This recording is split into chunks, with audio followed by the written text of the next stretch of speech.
வரும் பாருங்க. எஸ், இதுதான் உங்களுடைய ஜாதகம் சார்.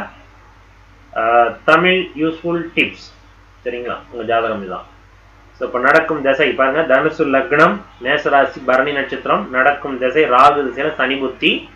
ஜாதகத்தில் சனி அவயோகர். 2ஆம் பாவகாதிபதி தான். 2ஆம் பாவகாதிபதி வக்ரமாகி 3ஆம் இடத்துல தானே உட்கார்ந்துருக்கார். ஆட்சி வக்ரம் தானே, கொடுத்துட்டு போட்டோம். என்ன இப்ப சுபகரக தொடர்பு நிற்குதே. என்ன சுபகரம்? சுக்கிரனுடைய பார்வையில் நிற்குதே. சனி 1 டிகிரி கூட கிடையாது. சுக்கிரன் 21. இந்த இடத்துல சுபத்துவம் இல்லை. சரி, குரு 28. குருவினுடைய தொடர்பு இருக்குது. ஓகேவா? குருவினுடைய பார்வை, குருவுக்கு பார்வை இருக்கா? குரு 28, சூரியன் 17, 17, 27, 18, 11, 12 டிகிரி விலகல் நிற்குது. எஸ், குருவினுடைய பார்வை சனிக்கு இருக்குது. ஸோ அப்போ உங்களுக்கு குடும்பம், பொருளாதாரம் ஓரளவுக்கு நல்லபடியாக போயாகணும். சரி, ரைட்டு. அப்படிதான் உங்களுக்கு இந்த குரு புத்தியும் போயிட்டு இருக்குது, சனி புத்தியும் போகுது. இப்போ எந்த ஜோசியத்துல பார்த்தாலும் இந்த டிகிரி கணக்கில் பார்த்தா உங்களுக்கு நல்ல வேலை அப்படிதான் உண்டு. வேலை கொடுக்குது. நல்ல வேலை ஏன் கொடுக்க மாட்டேங்குது அப்படின்னா, ஃபர்ஸ்ட் அவயோக திசை. ஓகே, ராகு திசையில சனி புத்தி போயிட்டு இருக்குது. சரிங்களா? இப்ப சனி உங்களுக்கு கும்பராசியில இருக்குது. கும்பராசிங்கிறது எடுத்துக்கூடாது, கும்பம் மகரம் இன் பிட்வீன்ல உட்காந்துச்சுன்னு அர்த்தம். அப்ப இந்த 2 வீடும் பாபத்துவம் ஆணுச்சுன்னா அதன் மூலமான வருமானம் அப்படிங்கிறது குறைய ஆரம்பிச்சிடும். 2020 இருந்து ஜாதகம் பொருளாதாரம் குறையணும். அப்ப வேலையில ஒர்க் ப்ரெஷர் குறையணும்னு என்ன அர்த்தம்? நேரா சனி புத்தி வந்துருச்சு, இந்தாங்க உங்களுக்கு கம்மியா சேலரி இப்படி சொல்லுவாங்களா? சம்பவம் எப்படி சார் நடக்கும்? உங்களுக்கு பிடிக்காத ஒரு இடத்துல போய் நீங்க வேலை செய்வீங்க, இல்லை நல்லா தான் வேலை செஞ்சுட்டு இருப்பீங்க, உங்களுடைய கிராஃப் லெவல் குறைஞ்சிரும். இல்லது உங்களோட பெட்டரா ஒருத்தர் வந்துருவாரு, அதனால உங்களுடைய கிராஃப் குறையிற மாதிரி உங்களுக்கு ஃபீல் ஆயிடும். இதனால கூட சேலரி குறையும். அப்ப அந்த இடத்துல இப்படிதான் நிரடல் சம்பவங்களை கொடுக்கும் இந்த சனி. சரிங்களா? நம்ம கிரகங்கள் அடிப்படையில் இது நன்மை கொடுக்கும், இது கெடுதல் கொடுக்கும்னு சொல்லிட்டோம். ஆனா உங்களுடைய வாழ்க்கையில சம்பவங்கள் இப்படிதான் நடக்கும்.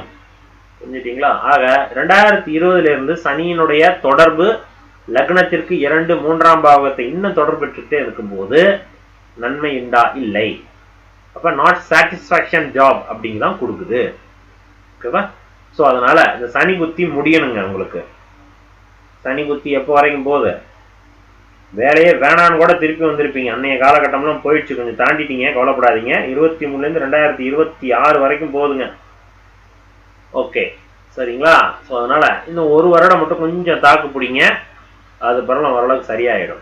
ஓகேவா? இருந்தாலும் ஓகே, இந்த வருடம் ஏப்ரல் குரு பெயர்ச்சி கூட உங்களுக்கு பெஸ்டா தான் அமையணும்.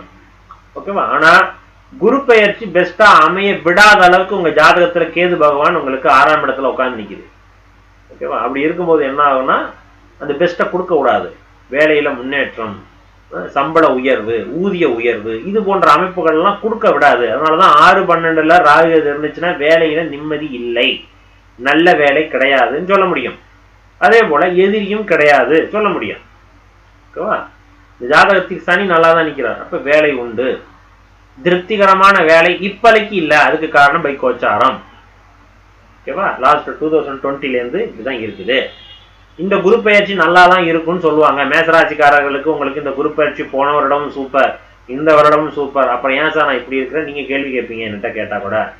ஸோ அதனால ராசிப்படி உங்களுக்கு குரு பயிற்சி பலன்கள் நன்மை கொடுக்கும் அப்படின்னா அப்புறம் ஏன் வருத்தப்படுறீங்க? ஏன் என்கிட்ட இந்த கேள்வி கேட்குறீங்க? பெருசா சாட்டிஸ்பேக்ஷன் இல்லை சார், எப்பா சார் நல்ல வேலை கிடைக்கும் அப்படிங்கிற கேள்வி. ஸோ அதற்கான காரணம் ராகு 6, 12 உட்காந்து நிற்குது. நடக்கிற தசா புத்தி, அவயோக புத்தி, கோச்சாரத்தினுடைய தொடர்பும் சரியில்லை. இவ்வளவு விஷயங்கள் ஜாதகத்தில் நிற்குது. ஓகேவா? அதனால சனி புத்தி ஓரளவுக்கு பெட்டரா ஃபீல் பண்ணுவீங்க. இந்த 1 வருடம் கொஞ்சம் கிராஸ் பண்ணணும். இந்த வருடத்தை கிராஸ் பண்ணீங்கன்னா ஓரளவுக்கு பெட்டரா இருக்கும். சரிங்களா? ட்ரை பண்ணுங்க சார். சாட்டிஸ்ஃபேக்ஷன் குறைவான ஜாப், மன குறைவான இன்ட்ரெஸ்ட் குறைவாக இருக்கக்கூடிய இடங்கள்ல தான் நீங்க வேலை செஞ்சாகணும். மன அழுத்தத்தோடு தான் இப்ப வேலை செஞ்சாகணும். இது போன்ற அமைப்புகள் தான் இப்ப காரணம்.